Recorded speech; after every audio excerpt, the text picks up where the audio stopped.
কুড়িগ্রামে ভুরুঙ্গামারী সীমান্তের বিজিবির বাধায় সিসি ক্যামেরা অপসারণ করেছে বিএসএফ। মঙ্গলবার রাত 11:30টায় এসব সিসিটিভি ক্যামেরা খুলে নেওয়া হয়।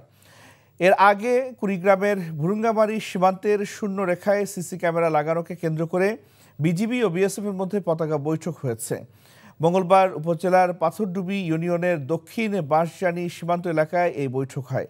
বৈঠকের বিএসএফের 162 ব্যাটালিয়নের কমান্ড্যান্ট অনিল কুমার মনোজ এবং বিজিবির 22 ব্যাটালিয়নের অধিনায়ক লেফটেন্যান্ট কর্নেল মোহাম্মদ মাসুদুর রহমান নেতৃত্ব দেন। পরিবার কোটায় হয়েছেন 7 বারের এমপি। চোরাচালানের প্রশ্রয় আর পরিবেশ ধ্বংস করে লুটেছেন শত কোটি টাকা। পরে প্রতিমন্ত্রী ও মন্ত্রী হয়ে মানব পাচারের মাধ্যমে হাজার কোটি টাকা আত্মসাতের অভিযোগও আছে তার বিরুদ্ধে। বর্তমানে গ্রেপ্তার হয়ে জেলে থাকা সাবেক প্রবাসী কল্যাণ ও বৈদেশিক কর্মসংস্থান মন্ত্রী ইমরান আহমেদকে নিয়ে তার নিজ এলাকায় চলছে নানান আলোচনা। সিলেট থেকে আরও জানাচ্ছেন সজল ছত্রী, ক্যামেরায় ছিলেন আনিস রহমান। প্রাকৃতিক সৌন্দর্য ও খনিজ সম্পদ সমৃদ্ধ সিলেটের 3 উপজেলা গোয়াইনঘাট, কোম্পানীগঞ্জ ও জৈন্তাপুর। ভারত সীমান্ত ঘেঁষা এই 3 উপজেলা যেন অবৈধ টাকার খনি। পতিত আওয়ামী লীগ নেতারা গত 3 দশকে এই 3 উপজেলা থেকে অবৈধভাবে আত্মসাৎ করেছেন হাজার হাজার কোটি টাকা। আর এই লুটপাটে নেতৃত্ব দিয়েছেন সাবেক প্রবাসী কল্যাণ ও বৈদেশিক কর্মসংস্থান মন্ত্রী ইমরান আহমদ ও তার নিজের লোকেরা। গোয়াইনঘাটে আছে প্রফেসর ফজলু, জয়ন্তা থানাতে আছে লিয়াকত। এর মাধ্যমে ইমরান আহমেদ সাহেব অনেক টাকা লুটিয়ে নিয়েছেন। সুমন এবং ফয়জুল বিসনাতের, এরপরে আলাউদ্দিন নামের একটা বাহিনী ছিল এখানে।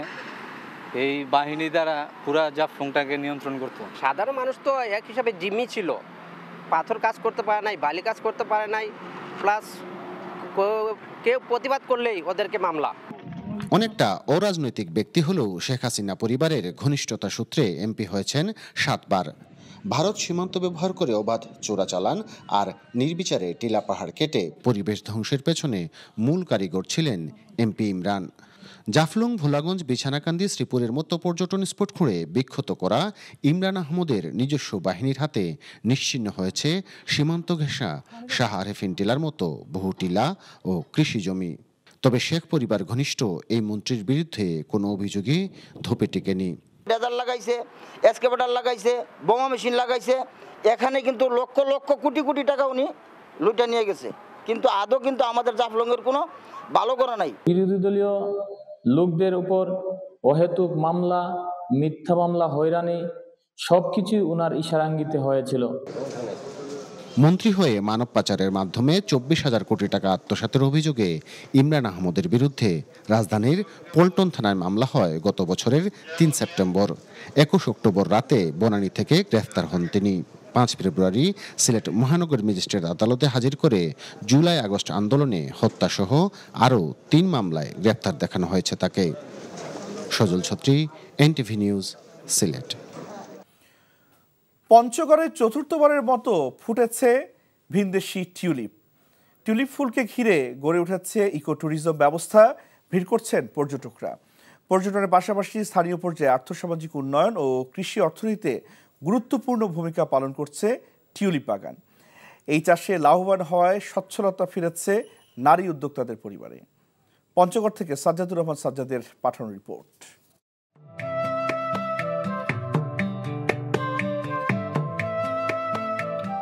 এ যেন একখণ্ড নেদারল্যান্ডস। টিউলিপ, ভিনদেশি ফুল শীতপ্রধান এলাকা হিসেবে এখন শোভা ছড়াচ্ছে পঞ্চগড়ের তেঁতুলিয়ায়। চাষ হয়েছে 9 প্রজাতির এ ফুল। জানুয়ারির শুরুতে সীমান্ত ঘেঁষা দর্জিপাড়া গ্রামে রোপণ করা হয় টিউলিপ। মাত্র 20 থেকে 25 দিনের মধ্যে চারা গজায়। আগামী 2 মাস থাকবে রাজসিক সৌন্দর্য সৌরভ। বাগানে রং বেরঙের ফুল দেখে মুগ্ধ পর্যটক ও দর্শনার্থীরা। কেউ ছুঁয়ে দেখছেন, কেউ ফ্রেমে বন্দি করছেন বর্ণিল মুহূর্ত, কেউ বা কিনছেন টিউলিপ। আমি একটা স্কুল পিকনিক এসেছি, তবে এখানে আসে খুব ভালো লাগছে। টিউলিপ প্রথম দেখলাম আমার মনে হয় জীবনে। আমি এত সুন্দর একটা টিউলিপের বাগান করেছে, যেটা সত্যি আমরা দেখে মুগ্ধ হলাম। এই ফুল দেখে অনেক ভালো লাগছে, টিউলিপ ফুল। আমি এর আগে এরকম ফুল কখনো দেখিনি, তো ফর দ্য ফার্স্ট টাইম। এবার ১৩ জন নারী উদ্যোক্তা ১ একর জমিতে চতুর্থবারের মতো চাষ করেছেন চোখ ধাঁধানো এ ফুল। সংসারের কাজের ফাঁকে এ চাষাবাদ করে স্বাবলম্বী হচ্ছেন প্রত্যন্ত পল্লীর নারীরা। টিউলিপ চাষ করে আমরা অধিক লাভজনক হচ্ছি। এটি যেহেতু অল্প দিনের মধ্যে হয়ে যাচ্ছে, গতবারের তুলনায় এবার আরো বেশি মানুষ আসতেছে। আর্থিকভাবে স্বাবলম্বী হয়েছি এবং সংসার ভালোই চলতেছে, সুখে শান্তিতে চলতেছে, ছেলে মেয়েদের লেখাপড়া শিখাইতে পারতেছি। নারীর ক্ষমতায়ন বৃদ্ধি, নারী উদ্যোক্তাদের সহযোগিতায় বেসরকারি উন্নয়ন সংস্থা ইকো সোশ্যাল ডেভেলপমেন্ট অর্গানাইজেশনের উদ্যোগে এখানে ফুটতে শুরু করে টিউলিপ। টিউলিপ ফুলের মাধ্যমে আমাদের এই কৃষানী নারীরা তাদের অর্থনৈতিক উন্নয়নের মুক্তি খুঁজছে। টিউলিপ ফুলের পাশাপাশি যাতে ইকো ট্যুরিজম, যেটা ইএসডি এর মাধ্যমে পরিচালিত হবে, অন্য রকম কিছু এসে যাতে পর্যটকরা এখানে পায় বছরব্যাপী, সেই আমাদের চিন্তা ভাবনা রয়েছে। পর্যাপ্ত সরকারি সহায়তা পেলে নেদারল্যান্ডসের এ ফুলের চাষাবাদের পরিধি বৃদ্ধি পাবে বলে জানান সংশ্লিষ্টরা। NTV news desk. চোটের কারণে প্যাট কামিন্স ও জশ হ্যাজেলউডের ছিটকে যাওয়ার শঙ্কা ছিল। এবার মিচেল স্টার্ক নিজেকে সরিয়ে নিলেন ব্যক্তিগত কারণ দেখিয়ে। এতে অভিজ্ঞ 3 পেসারকে ছাড়াই আইসিসি চ্যাম্পিয়ন্স ট্রফিতে অংশ নিতে হবে অস্ট্রেলিয়াকে। অন্যদিকে শেষ মুহূর্ত পর্যন্ত অপেক্ষা করেও চোটে আক্রান্ত বুমরাকে পাচ্ছে না ভারত। অর্থাৎ বিশ্ব ক্রিকেটের অন্যতম সেরা 4 পেসারকে ছাড়াই চ্যাম্পিয়ন্স ট্রফি দেখতে হবে ক্রিকেট ভক্তদের। এতে অবশ্য বাড়তি সুবিধাই পাবে ব্যাটাররা। আরও জানাচ্ছেন কুশল ইয়াসির। পূর্ব ঘোষিত প্রাথমিক দলে সব মিলিয়ে 5টি পরিবর্তন এনে চূড়ান্ত স্কোয়াড দিল অস্ট্রেলিয়া। কামিংস ও হ্যাজেলউড ভুগছেন চোটে। স্টার্ক ঠিক কী কারণে সরে দাঁড়িয়েছেন তা অবশ্য স্পষ্ট করা হয়নি। দলটিকে নেতৃত্ব দিবেন অভিজ্ঞ স্টিভেন স্মিথ। স্কোয়াডে সুযোগ পেয়েছেন শন অ্যাবট, স্পেন্সার জনসন ও বেন ডুয়ারশিস। রয়েছেন আরেক বিশেষজ্ঞ পেসার নেথান এলিস। চোটে আক্রান্ত মিচেল মার্শ ও আচমকা ওয়ানডে থেকে অবসর নেয়া আরেক অলরাউন্ডার স্টোইনিসের শূন্যস্থান পূরণে ডাকা হয়েছে ওপেনার জেক ফ্রেজার ও লেগ স্পিনার তানভীর সাঙ্গাকে। এদিকে বুমরার পিঠের চোটটা সেরে ওঠেনি। প্রায় 5 সপ্তাহের পুনর্বাসন প্রক্রিয়ার পরও ছাড়পত্র মেলেনি তার। মোহাম্মদ সিরাজও নেই এই টুর্নামেন্টে। মোহাম্মদ সামি কেবলই 14 মাসের ইনজুরি কাটিয়ে দলে ফিরেছেন। কপাল খুলেছে আরেক পেসার হার্ষিত রানার। দলে রয়েছেন আর্শদীপ সিং এর মতো বোলার। অন্যদিকে জায়গা নিশ্চিত করেছেন রহস্য স্পিনার বরুণ চক্রবর্তী। টিম ইন্ডিয়ার ব্যাটিং লাইনআপে আছেন অধিনায়ক রোহিত ও বিরাট কোহলি। স্কোয়াডে অলরাউন্ডার হিসেবে আছেন হার্দিক ও জাদেজারা। 19 ফেব্রুয়ারি শুরু হবে চ্যাম্পিয়ন্স ট্রফির নবম আসর। কুশল ইয়াসির, এনটিভি স্পোর্টস ডেস্ক। প্রধান উপদেষ্টা ডক্টর মোহাম্মদ ইউনূস বলেছেন, বিগত আওয়ামী লীগ সরকার আইয়ামে জাহেলিয়াত প্রতিষ্ঠিত করে গেছে, যার একটা নমুনা আয়নাঘর। যারা গুম ও আয়নাঘরে নির্যাতনের সাথে জড়িত তাদের বিচার করা হবে বলে জানিয়েছেন তিনি। আয়নাঘর পরিদর্শনে গিয়ে এসব কথা বলেন প্রধান উপদেষ্টা ডক্টর মোহাম্মদ ইউনূস। ইমরুল আহসানের রিপোর্ট।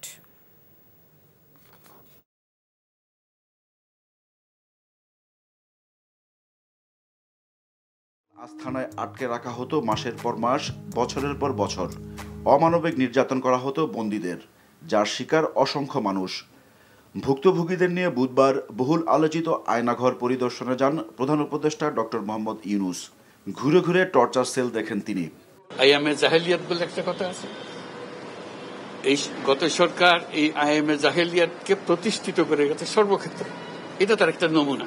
মানুষের মনুষ্যত্ববোধ বলে কোনো জিনিস যা আছে সেটার থেকে বহু গভীরে নিয়ে গেছে এটা নিশ্চিহ্ন করার জন্য। মনুষ্যত্ববোধ যেন কারো না থাকে। নৃশংস অবস্থা। প্রতিটি জিনিস যে হয়েছে এখানে যতটাই শুনি অবিশ্বাস্য মনে হয়। এটা কি আমাদেরই জগৎ, এটা কি আমাদেরই সমাজ, আমরা এটা করলাম। এবং যারা নিগৃহীত হয়েছে, যারা এটা শিকার হয়েছে, তারা আমাদের সঙ্গে আছে। তাদের মুখের থেকে শুনলাম কিভাবে হয়েছে। কোনো ব্যাখ্যা নাই। এটা ব্যাখ্যা থাকলে কিছু একটা হলে মানুষ বোঝে যে এটার কারণ ছিল। এটা বিনা কারণে রাস্তা থেকে উঠিয়ে আনার মতো কথা। বিনা দোষে কতগুলো সাক্ষী সাবুত হাজির করে সেই যন্ত্র ওই এক্সপ্লোসিভ কতগুলো গাড়ির ভিতরে ঢুকে দিয়ে তারা বলছে তুমি সন্ত্রাসী জঙ্গি এইগুলো বলে বলে তাকে নিয়ে আসা হয়েছে। এবং এইরকম ইন্টারোগেশন সেল, এরকম টর্চার সেল, এরকম টর্চার সেল সারা বাংলাদেশ জুড়ে আছে, সেটাও শুনলাম আজকে। আমার ধারণা ছিল যে এটা বোধহয় এখানে আয়নাগর বলতেছি কয়েকটা আছে, এখন শুনতেছি আয়নাগরের বিভিন্ন ভার্সন সারা দেশ জুড়ে আছে। কেউ বলছে 700, কেউ বলে 800।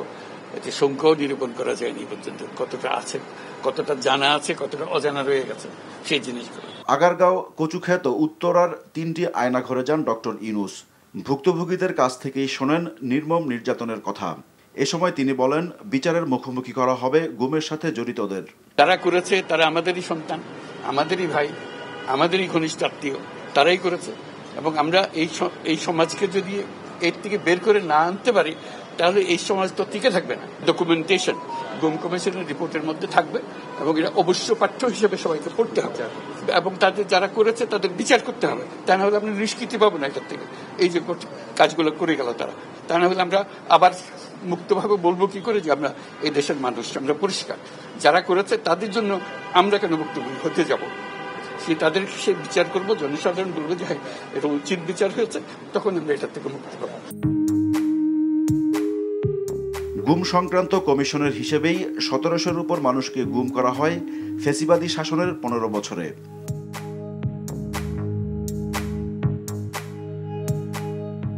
Imrul Hasan, NTV news, Dhaka.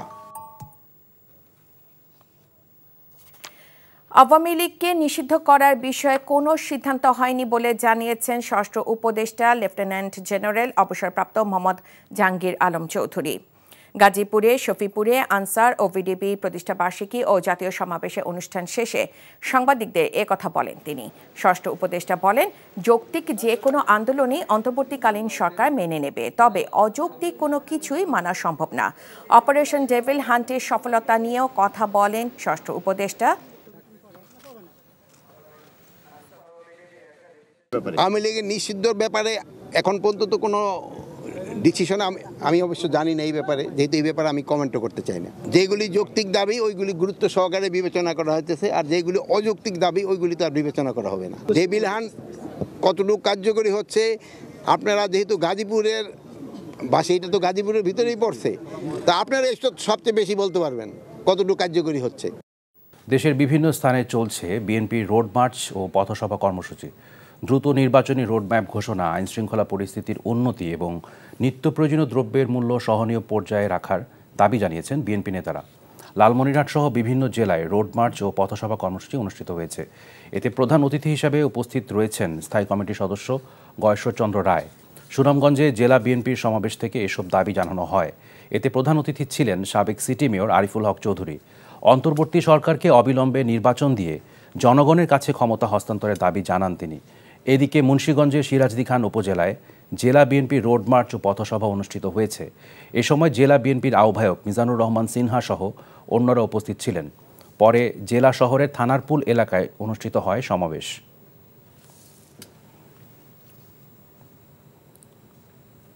পবিত্র রমজান মাসকে সামনে রেখে নিত্য প্রয়োজনীয় দ্রব্যের মূল্য সহনীয় রাখতে চট্টগ্রামে সচেতনতামূলক প্রচার অভিযান চালিয়েছে ভোক্তা অধিকার সংরক্ষণ অধিদপ্তর। দুপুরে রিয়াজউদ্দিন বাজারে ঘণ্টাব্যাপী এই অভিযানের সময় ব্যবসায়ী ও ক্রেতাদের মধ্যে এই সচেতনতা কার্যক্রম চালানো হয়। ভোক্তা অধিকারের উপপরিচালক ফয়জুল্লার নেতৃত্বে এই অভিযান চালানো হয়। এ সময় খোলা ও অস্বাস্থ্যকর পরিবেশে মিষ্টি বিক্রির অভিযোগে 3 দোকানকে 30,000 টাকা জরিমানা করা হয়। অভিযানে মূল্য তালিকা প্রদর্শন না করা ও নির্ধারিত দামে পণ্য বিক্রি না করায় বেশ কয়েকটি সবজি আড়ত ও দোকানকে সতর্কতামূলক নির্দেশনা দেওয়া হয়। আয়নাঘরের বন্দীদের সাথে যে বর্বরচিত ও ঘৃণ্য আচরণ করা হয়েছে তা পশুর সাথেও পশু করতে পারে না। বছরের পর বছর যে বন্দিশালায় সরকার বিরোধীদের আটকে রেখে নির্যাতন করা হতো, ছাড়া পাওয়ার পর তারা সেই আয়নাঘরে যে বর্ণনা দিয়েছেন তার সাথে হুবহু মিল পাওয়া গেছে বুধবার প্রধান উপদেষ্টাকে দেখানো আয়নাঘরের। আয়নাঘর চিহ্নিত হওয়ার পর এবার আয়নাঘরের কুশীলবদের বিচারের মুখোমুখি করার দাবি দেশি বিদেশি গণমাধ্যমের সাংবাদিকদেরও। আরও জানাচ্ছেন শফিক শাহিন।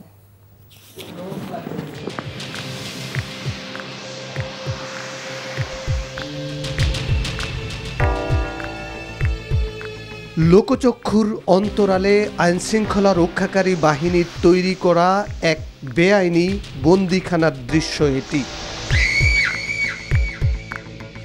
মানুষ হিসেবে এমন অন্ধকার ছোট্ট ঘরে থাকার কথা কেউ চিন্তাও করতে পারে না, কিন্তু শেখ হাসিনার শাসন আমলে বিরোধী মতের জন্য এরকম নরক নির্ধারিত ছিল।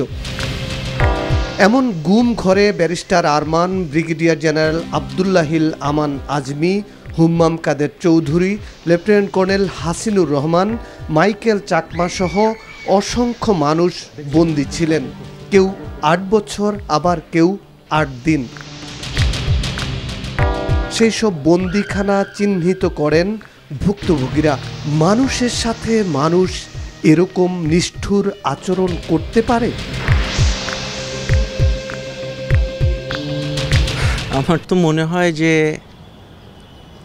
শুধুমাত্র মানুষের পক্ষেই মানুষের সাথে এমন বীভৎস আচরণ করা সম্ভব, মানে বন্য পশু যেটা আমরা বলি, এদের পক্ষে এই রকম মানে নির্দয় নৃশংস আচরণ করা সম্ভব নয়। আয়নাঘরে বন্দি রেখে ভিন্ন মতকে দমন করছে শেখ হাসিনা, এমন প্রামাণ্য চিত্র আন্তর্জাতিক গণমাধ্যমে তুলে ধরেন সাংবাদিক তাসনিম খলিল। তাদের প্রামাণ্য চিত্রে ভুক্তভোগীরা যে বর্ণনা দিয়েছেন, সেই বর্ণনার সাথে দেখানো আয়নাঘরের হুবহু মিল পাওয়া গেছে। এখন সরকারের উচিত আয়নাঘরের রক্ষকদের বিচার করা। বিশ্বাস করার যথেষ্ট কারণ আছে যে বাংলাদেশে ক্রাইমস এগেনস্ট হিউম্যানিটি হয়েছে। এটা আমি বা আপনি বা বাংলাদেশ সরকার বলছে না, এটা জাতিসংঘ বলছে। তো এই মুহূর্তে আমি মনে করি যে বাংলাদেশের সেনাবাহিনী বলেন, পুলিশ বাহিনী বলেন, র্যাব বলেন, প্রত্যেকের উচিত হবে যে নিজেদের প্রতিষ্ঠানের স্বার্থে প্রতিটা অপরাধীকে খুঁজে বের করতে গুম কমিশনকে সাহায্য করা।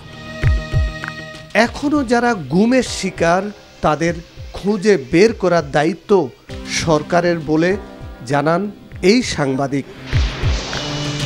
Shafiq Shahin, NTV news, Dhaka.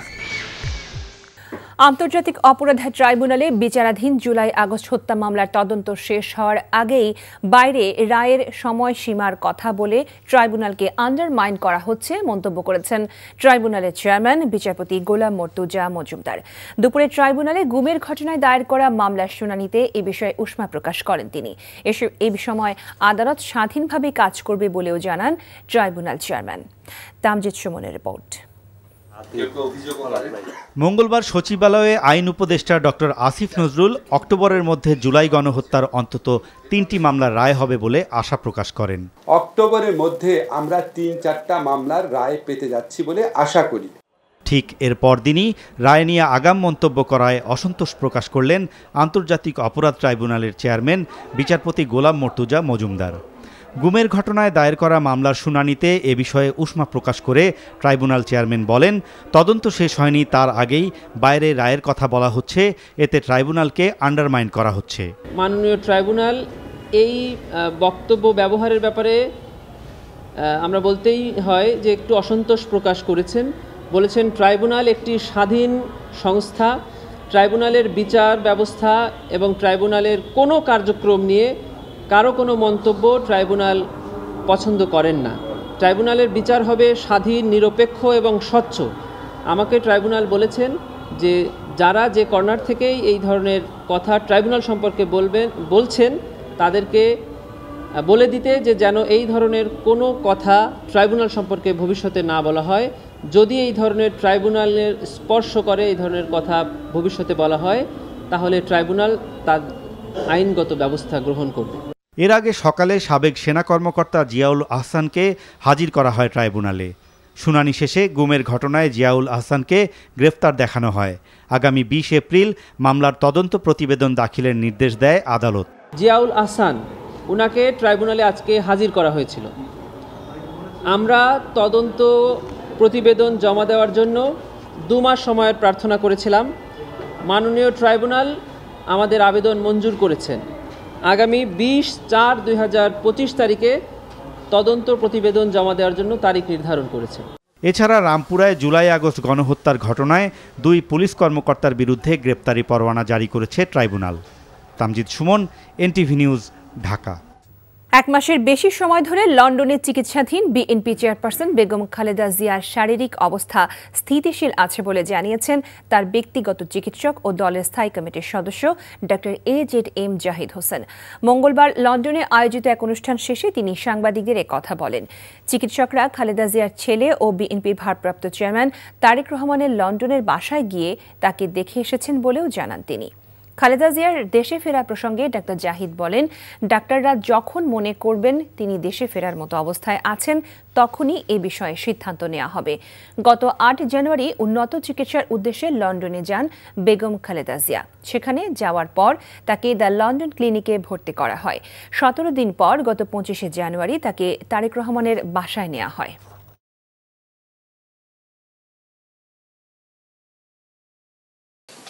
Doctor Barrett ওনাদের তত্ত্বাবধানে চিকিৎসাধীন আছেন এবং ওনার চিকিৎসা ওনার বাসায় থেকেই হচ্ছে এবং বিভিন্ন পরীক্ষা নিরীক্ষা যেগুলো করা দরকার মাঝে মাঝে করা হচ্ছে এবং ওনাকে বাসায় গিয়ে দেখে আসছেন।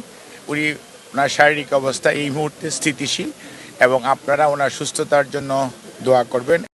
চাকরিতে পুনর্বহাল, জেলবন্দি বিডিআর সদস্যদের মুক্তিসহ 8 দফা দাবিতে পুলিশি বাধা উপেক্ষা করে সচিবালয় অভিমুখে পদযাত্রা ও অবস্থান কর্মসূচি পালন করেছেন চাকরিচ্যুত বিডিআর সদস্য ও তাদের পরিবারের সদস্যরা।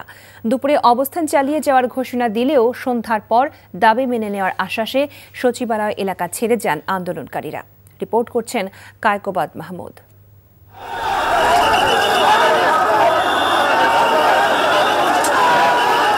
পুলিশের ব্যারিকেড ভেঙে সামনে এগুতেই এভাবে জলকামান নিক্ষেপ। পুলিশের বাধা পার করে সচিবালয়ের দিকে যেতে থাকে তৎকালীন বিডিআর সদস্য ও তাদের পরিবারের সদস্যরা।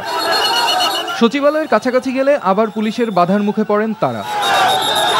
পরে সচিবালয়ের সামনের সড়কেই বসে পড়েন জাস্টিস ফর বিডিআর কর্মসূচিতে অংশগ্রহণকারীরা।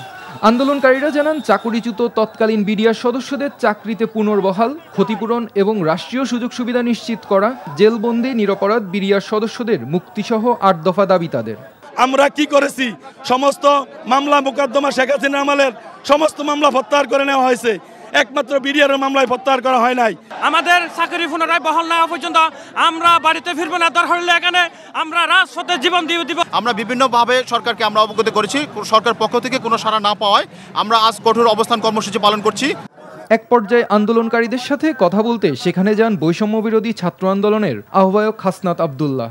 1 সপ্তাহের মধ্যে উপদেষ্টাদের সঙ্গে আলোচনার মাধ্যমে সমাধানের প্রস্তাবও দেন তিনি। আমরা আপনাদেরকে আশ্বাস দিয়েছি, আমরা বলেছি যতদিন না পর্যন্ত এই ঘটনাটা নিষ্পত্তি হয় ততদিন পর্যন্ত আমরা আপনাদের পাশে থাকব, যেমন করে আমরা 9 আগস্ট থেকে আপনাদের পাশে আছি। তবে হাসনাত আব্দুল্লাহর প্রস্তাব নাকচ করে দাবি আদায় না হওয়া পর্যন্ত সড়কে অবস্থানের কথা জানান আন্দোলনকারীরা। পরে দাবি মেনে নেয়ার আশ্বাসে সচিবালয়ের সামনের সড়ক থেকে সরে যান আন্দোলনকারীরা। Kaikobad Mahmud, NTV news, Dhaka. বাজারে সয়াবিন তেলের ঘাটতি আছে স্বীকার করে 7 থেকে 10 দিনের মধ্যে সরবরাহ স্বাভাবিক হবে বলে জানিয়েছেন বাণিজ্য উপদেষ্টা শেখ বশিরউদ্দিন। আর সংকটের জন্য ডিলারদের মজুদি কারণ, মিল মালিকদের দায় নেই বলেও জানান তিনি। বিকেলে সচিবালয়ে এক অনুষ্ঠান শেষে এসব বলেন তিনি। আর এ মাসের মধ্যেই বেক্সিমকোর বন্ধ হওয়া প্রতিষ্ঠানগুলোর প্রায় 27,000 কর্মীর সব পাওনা পরিশোধ করা হবে বলেও জানিয়েছেন শ্রম উপদেষ্টা অবসরপ্রাপ্ত brigadier general M Shakhawat Hossain. Report করছেন রুকন উদ্দিন। সপ্তাহখানেকের বেশি সময় ধরে আবারও রাজধানীর বাজারে সহজে মিলছে না সয়াবিন তেল। কোথাও কোথাও সাথে অন্য পণ্য নিলেই সয়াবিন তেল দিচ্ছেন খুচরা বিক্রেতারা। বুধবার সচিবালয়ে এক অনুষ্ঠান শেষে এ বিষয়ে বাণিজ্য উপদেষ্টার কাছে জানতে চান সাংবাদিকরা। জবাবে বাজারে সয়াবিন তেলের ঘাটতির কথা স্বীকার করলেও এজন্য বড় প্রতিষ্ঠানগুলোর দায় নেই বলে জানান তিনি। প্রাপ্যতার ক্ষেত্রে কিছু স্বল্পতা আছে বাজারে, এটা অস্বীকার করার কোনো সুযোগ নেই।